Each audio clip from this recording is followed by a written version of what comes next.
Sabay-sabay natin alamin ang mga kaganapan na nangyayari sa ating bansa.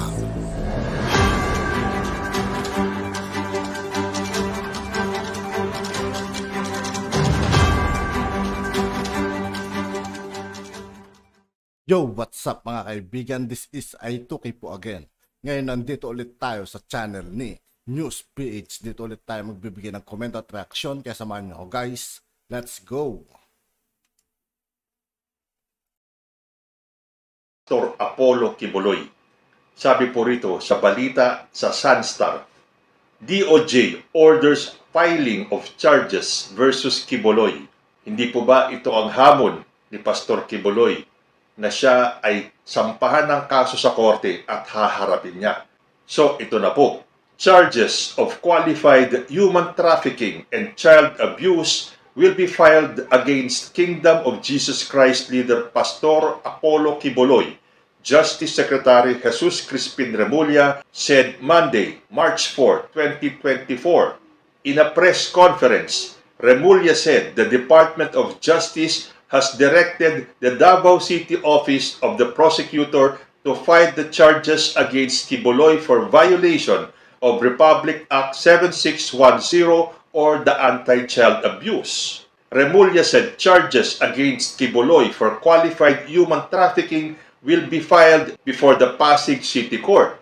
He said this came after the conduct of review on the dismissal of rape, child abuse, and human trafficking complaint filed against Quiboloy and 5 other KJC members by the Davao City Prosecutor's Office in 2020. Sabi ni Secretary Remulla, pinag-aralan namin ng gusto at ang lumalabas talaga rito, meron talagang kailangang panagutan si Pastor Apollo Quiboloy at ang kanyang mga kasama sa isang complainant sa isang nagrereklamo nung panahon na yon ay may edad na 17 years nung nangyari ang krimen. The Justice Secretary said they will later ask the court to transfer the case from Davao City to Metro Manila. Mahirap magsalita tungkol sa mga nangyari, pero alam naman natin na mahirap magdemanda sa isang lugar kung saan malakas ang kapangyarihan ng taong binabangga at mababangga, matatamaan, he added. Quiboloy is based in Davao and is a close friend of former President Rodrigo Duterte. Remulla said the DOJ will also issue a precautionary hold departure order which he will sign against Quiboloy.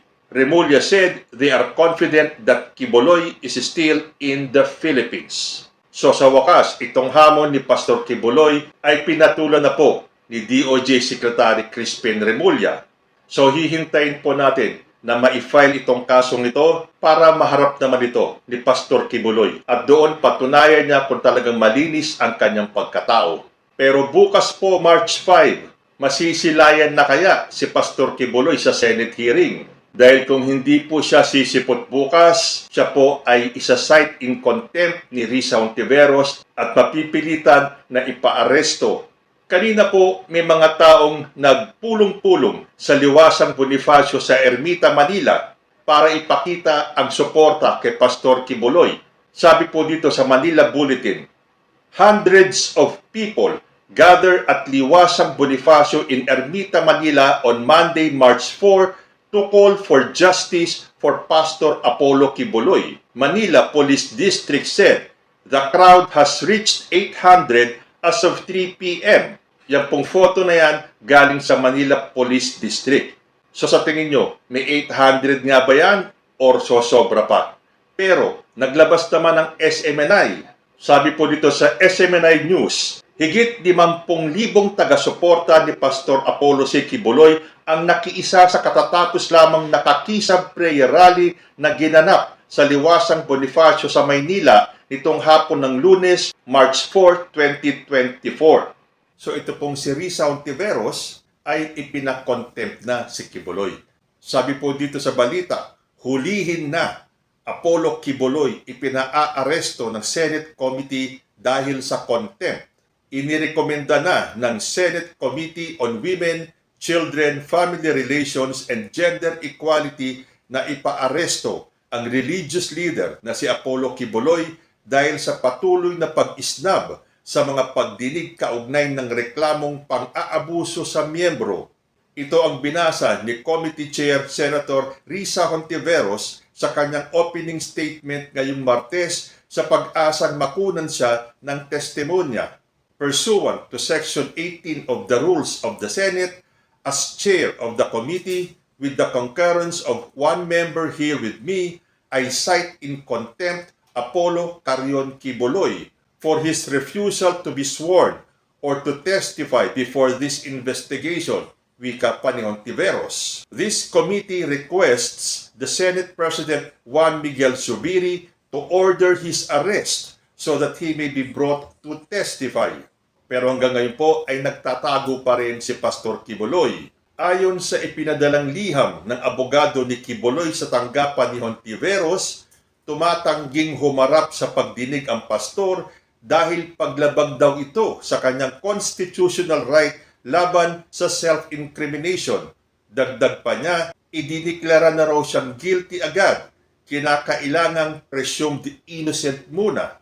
Paliwanag naman ng senadora, if we allow witnesses of the Senate to simply claim that appearing before a committee would violate his or her constitutional right to be presumed innocent and his or her right against self-incrimination, wala na pong kapangyarihan ang ating Senado maglungsad ng mga investigasyon. Kasi kahit na po sabihin natin na diretso ng kasuhan si Quiboloy sa korte, may kapangyarihan po ang Senado.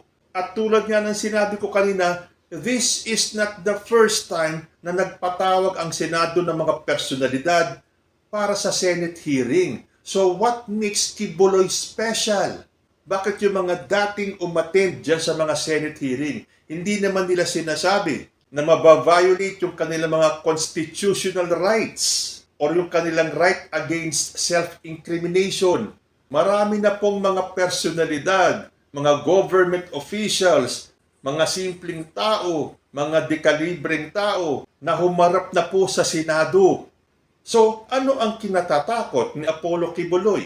Naturingan pa naman siyang appointed son of God. Bakit siya naduduwag? Tapos sasabihin niya na siya daw ay hinatulan na kagad. Pues, sa ginagawa niyang yan, lalo siyang hahatulan ng taong bayan na siya ay guilty. Dahil kung malinis ang konsensya mo, if your conscience is clear, then you have nothing to fear. Bakit parang takot na takot itong si Quiboloy na humarap sa Senado? Huwag niyang idahilan na dapat sa korte lang siya kasuhan at doon haharapin niya. Di sana lahat na lang ng tao o personalidad na ipinatawag sa Senado, yan ang magiging dahilan. Hindi ako aatin dyan. Kung gusto niyo, kasuhan ninyo ako. So ano ang pinagkaiba ni Apollo Quiboloy sa mga taong yun? Dahil kung pagbibigyan ng Senado itong ginawa ni Apollo Quiboloy, madaling-madali na lang umiwas sa mga hearing ng Blue Ribbon sa mga tiwaling opisyal, sa mga investigasyon ng Public Order Committee, sa mga sangkot sa mga krimen. Hindi po uubra ang ganitong mga excuse, sabi pa ng senadora.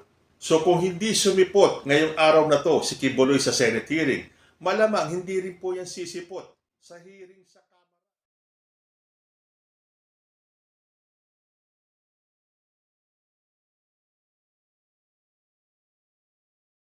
Ni Pastor Apollo Quiboloy. At yun nga po mga kaibigan, dito po nagtatapos ang ating reaction video. Muli ako po si I2K ng Sundalo ng Dunggalo. Maraming salamat sa patuloy na pagsuporta. Yeah, peace out.